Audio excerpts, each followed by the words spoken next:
This episode of Simple Civics Greenville County is brought to you by Dolly Parton's Imagination Library, providing free books to children 0 to 5 throughout Greenville County. To sign up, visit greenvillefirststeps.org/free books. That's greenvillefirststeps.org/free books.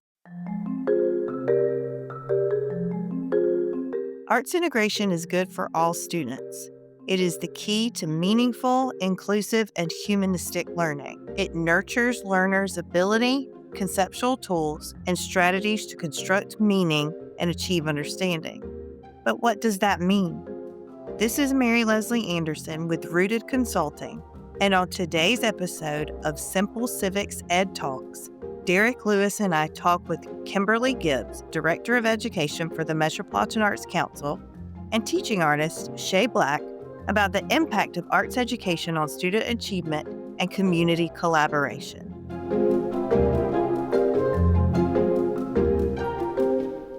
Well, thank you guys for being a part of the podcast today, and thanks for being here. I have to say, so I first learned about SmartARTS through the Riley Institute and the What Works Clearinghouse, and that was really exciting to see an art program kind of recognized as having both an impact on students and student achievement.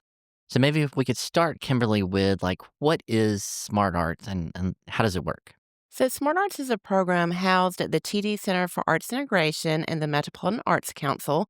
It is a partnership with Greenville County Schools, and we have been going strong for over 20 years now. It initially began with 3 federal grants. The Metropolitan Arts Council and Greenville County together were the only organization partnership that received all 3 federal grants. One grant was to explore arts integration in high-poverty schools, and then another grant was to basically track the data and the success of that, and then the third grant was to develop a professional development program in arts integration. And basically what that looks like today is we now do a training for about 80 teachers every summer called the SmartARTS Education Institute that's held at the Fine Arts Center. Throughout the school year, we work with 80 different teams of teachers, partnering a local professional artist with a local teacher to help them teach their curriculum through the arts. And then the third piece is we do continue to collect some data on the impact on academics, attendance, and kind of the different ways that the arts and education coming together have such a positive impact, not just on the students, but also on the teachers and the whole culture of the different schools that we work with. SmartARTS, for those who maybe aren't familiar with it, is a little different than having a traveling artist show up and do a project. Their relationship there between the artist and the teacher is a little more significant. Yes, absolutely. And that is probably the biggest difference between SmartARTS and other programs across the state. So when our teachers come to the summer training, they're actually paired with an artist at that summer event, and then they work as co-teachers or as partners to plan a unit specifically tailored for that exact teacher's curriculum. And then part of our program is not just working with the students, but the professional development that provides for the teacher as she works alongside that professional artist to create some sort of arts-based project, because it is project-based learning, it's inquiry-based. And so that definitely makes us different because it's not just an artist that's showing up and doing their song and dance. It's tailored specifically for that classroom. ShAy, how long have you been involved in the SmartARTS program? Since 2021. And so what type of programs are you doing with SmartARTS? I do poetry and I do visual arts. Last year I did elementary. This year I'm doing middle and high school. Okay, and so you're going into the school, into a classroom that is an English class, or where are you typically visiting? So last year I did Berea Elementary. So they was building inquiry of I can build a model of the rainforest. So we just took different type of animals and papers and stuff like that, and we built a model out of the rainforest. Okay, and you're doing that in a classroom while the teacher's there. Yes. Right? So the teacher's a part of this activity. Yes. So can you just talk a little bit about the relationship that you have with the teacher? Are you working with her ahead of time, or? Like Kimberly said, that we got together during the SmartARTS Summer Institute. We come together to decide what project they want to do based on their curriculum. I build a model ahead of time before I get to the class so they can see how it would look. Then they will build something based off of what they want to do based off my kit that I bring in. So the teacher's there just to assist to keep the class in control if I need any help. But there I'm just basically taking the class through the art part of the integration. One of the things that I think community members may want to know is how does something like this start? How does a partnership like SmartARTS with Greenville County Schools, how does that begin? Well, for this particular program, Greenville County on a district level first connected with the Metropolitan Arts Council because there were these specific federal grants where it had to be an arts organization and a school district partnered together. Of course, that was in 2002, and a lot has changed over time. And so, we started our partnership on the district level, but I really believe it's our relationship with the teachers that has kept that partnership so strong because, the teachers are the ones that are the boots on the ground. And if you build relationships with them, be flexible with them because teachers have a lot of balls in the air and you have to be very flexible and have a focus on accommodating their wants. We are constantly checking in with teachers to make sure that what we're doing is suitable for them. Is it serving their needs? They complete reflection forms at the end of every unit to give us feedback on what went well or if anything can be improved. I personally go into every unit that we're having and just kind of check with the teacher. Is everything going okay? Do you think this is working with your kids?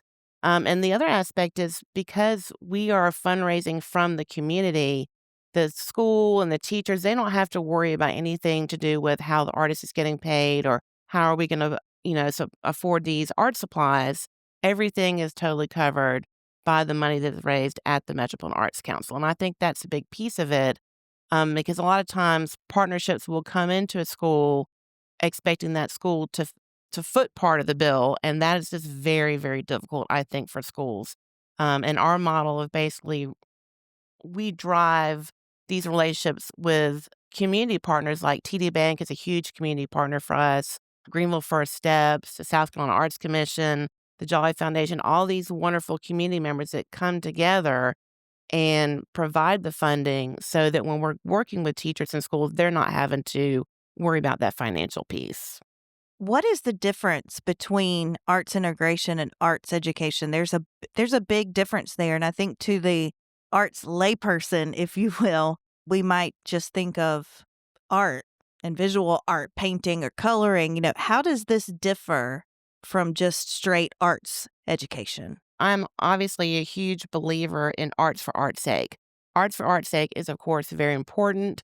Related arts classes are extremely important. It's a great place for so many students to find themselves, find their voices, and really develop their own creativity. But what we're doing is arts integration. And what that basically means is that the art and the curriculum piece, that standard, are equally weighed. So sometimes you'll have arts enrichment, let's say if kids are studying, a science life cycle of the butterfly and they print out some worksheets of butterflies and the kids are going to color those. That's kind of just like arts enrichment. You're not really learning anything about art by completing a coloring sheet, but it could help the kids maybe remember it better. And, there are still benefits to that. Whereas arts integration, like when ShAy was talking about building this 3D model, they're having to learn about the elements of design, how colors work together, how to mix paint. And then to the second part of that, when we're talking about the arts, it can sometimes be the visual arts. It can be pottery, painting, it can be sculpting, but it could also be a poetry slam. It could be a dance. It could be music. It could be drum lines or drum kits coming in, different types of music. The theater arts are an amazing way to teach so many different aspects of the curriculum. So when we're talking about the arts, we're talking about all the performing arts and the visual arts. And the kids are going to learn something about that art form while they're also learning about the Crusades or light waves or whatever it is they're learning about in that, in that standard core curriculum class. Well, and ShAy, I've got to think that like going into a classroom where there may be a large number of children who maybe have never even considered participating in an art activity has got to be such a blessing for you to be able to kind of share your expertise, but also this career path that you've kind of chosen. Can you just talk a little bit about like what it's like as an artist to go into a classroom, maybe of students who don't consider themselves artists? As I explained to them when I go in, that you don't have to know how to do art. You just have to just try. So art is connection based. So it's a way for self expression. So it's not about how pretty you can make it. It's just about just putting your hands in and doing it. So it's giving them a way to creatively think and then come up with ideas based on the elements of art and the principles of art. So even if they say, "Oh, I can't do art," but you just did it. So it's like if you just taking a piece of paper and you crumble it up and just making a tree out of it. It don't have to be a realistic tree. It's an ideal to making abstract into something concrete. But those students that what you're saying that don't know how to do art, but if they just try, then they just like, oh, after they get it done, they're like, oh, I can do art. It's a way of expressing yourself. So it's not about being able to make a pretty picture. It's just about just doing the basics of expressing yourself through color, through writing, and just putting those two things together. I think one of the things we find so much is that we go into a classroom, the artists go in, and you have that student that sits every day with their head down and they don't participate in anything. And the first day we come in, they're kind of watching a little bit and they're like, I'm still going to do my thing. But usually by the end of day one or day two, suddenly they're like, oh, well, can I have some of those materials? I think I would like to try this. And then by the end of the unit, they're, well, when are you coming back, artist? When can I work with you again? And so you definitely, like you said, have a lot of kids that maybe have not had the opportunity to find out that they might have a talent that they don't even know that they have, particularly your kids that maybe not be strong, let's say, in traditional math and writing, and they can suddenly express their learning through this creative way. It kind of really builds their confidence a lot. That's a perfect segue into what I talk about next is that data point and the arts and how it fuels student achievement. Our school report cards just came out yesterday, and the arts integration piece, which directly relates to the profile of the South Carolina graduate, really does fuel that student achievement piece. What data have y'all picked up? Part of our goal with SmartARTS is to create workers that are ready for the 21st century. I mean, when we go to work, we're working collaboratively. We are being creative problem solvers.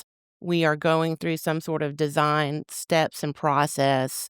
I like that kind of concept of the recursive learning when you start something and then you kind of go, oh, we have a problem or we've reached an obstacle.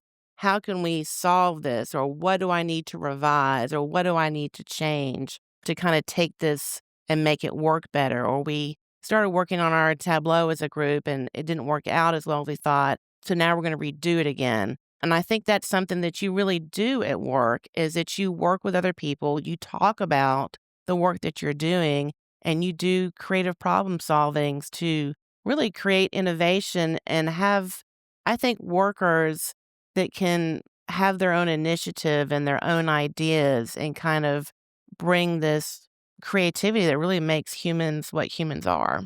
Absolutely. And on that note, the 21st century skills, in Greenville County, we operate under the Graduation Plus initiative.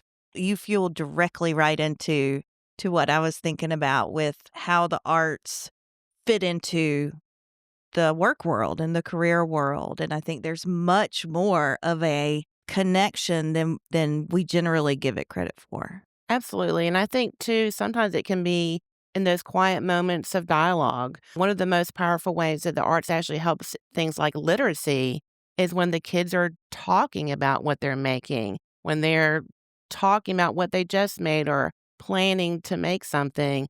That's really where the learning is happening. It's not so much about that paintbrush hitting that paper.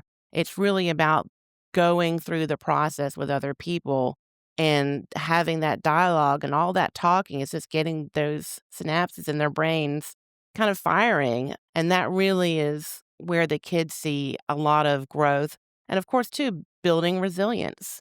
That's something that kids today really struggle with. And the arts is such an amazing way to build resilience and say, it's okay if, this little section didn't work out that great. You can go back and fix it or try again or keep going.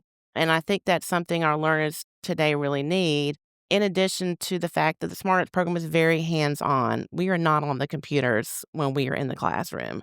They are building things with their hands, with their bodies, they're moving, they're talking. And I think that is also just very, very powerful.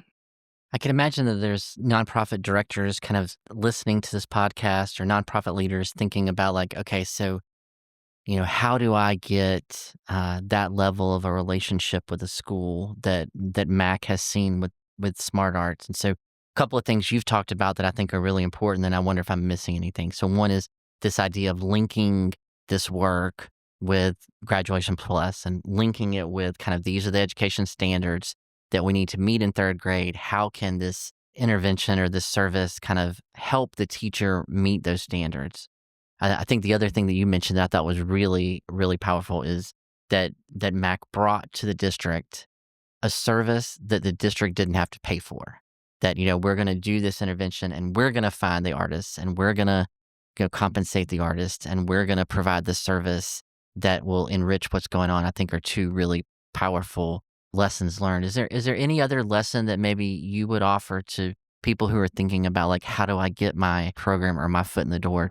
Absolutely, absolutely. I think one thing is this concept of you want to take something off the plate of the school, not add something onto their plate.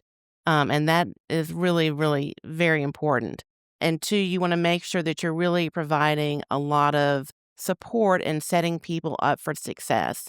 And I think a lot of that comes into the organization that goes into before that artist even steps into the classroom. For someone to even be a teaching artist with us, they have to go through a very rigorous training process. This concept of the fact that we're training, our artists, but also teachers every single year. Every year, we're coming back and providing more training and more support because there's a lot that happens during a school year and people kind of need a little, revisiting of how the program even works. And when those teachers are having a positive experience, it's really going to spread through word of mouth. They're going to see this really fun, great stuff, effective stuff happening in a classroom and go, oh, Miss So-and-so, well, how did you get this in your classroom? I don't have this. And then that teacher, says, oh, well, this has been really great. Here's the information about how you can sign up too. And then I'll also say that you have to realize that there is such high turnover among teachers that you can't just sit back on your laurels and expect people to sign up for your program every year.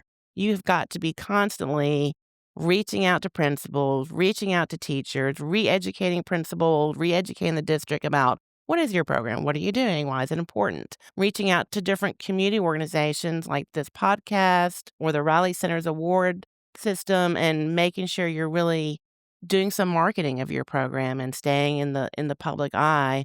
Because, we do have obviously so many returning teachers with SmartARTS, but at the same time, there's a lot of turnover in the education world. So you just really need to be constantly, reaching out all the time.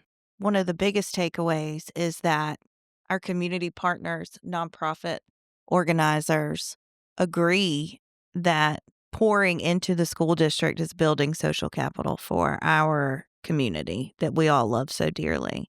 And so really strengthening those partnerships and understanding that the world of education is moving so quickly that a principal is not going to necessarily be able to reach out to or even know of, someone that could be a fabulous community partner for their school. So I like how you just said really marketing and telling people about it and working with the school district to get feet in the door. I think that's really important for our community to hear. Absolutely. I think that as a community partner, like I said, just the more that you can take off the plate of the district and take off the plate of principals and teachers, and also provide something that's very high quality. And I think that's, we can't afford to be wasting time when we go into a school. We can't send people in who are not prepared or qualified to be working in that school. And I think this if you have a very high quality program that is meeting a very specific need, then you're not going to have any problem because they're going to be welcoming you with open arms. Well, ShAy and Kimberly, thank you so much for being a part of this podcast today, but more importantly, thank you for being a part of bringing the arts to our communities. It's just so important, and it's just such an incredible program that both of you are a part of. Simple Civics EdTalks is a joint project of Greater Good Greenville, Greenville First Steps, and public education partners Greenville County. Hi, Simple Civics Greenville County listeners, Nathaniel here. If you've made it this far, then we think you'll really love our newsletter. Sign up for bonus content, updates, and more right in your inbox. Look for the link in the description that says newsletter to sign up, or visit us at simplecivicsgreenvillecounty.org. Find the link in the menu that says newsletter and sign up there. We'll see you again next week.